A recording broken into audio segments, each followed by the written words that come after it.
This one ended up being quite the recording because I was setting out to make this both 4 and 5 star. Turns out that's about 6 hours of unedited footage. And in order to actually make these videos even somewhat reasonably length, I'm going to have to split this in two.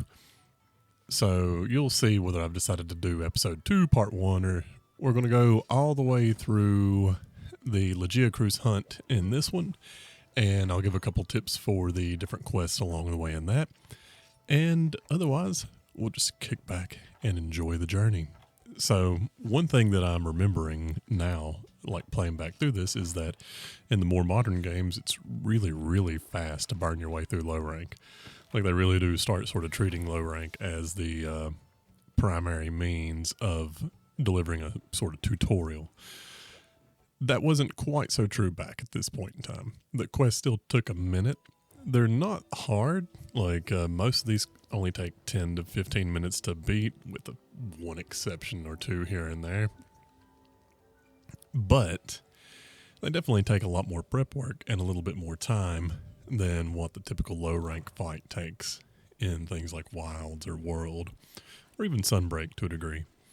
I would say the time frame for low rank quests really started dropping off in World. And that maybe Generations and Generations Ultimate was sort of that transition period, but Generations Ultimate still had really long hub quests, just not so much for the village. But right now, we're going in to go fight Lagombi.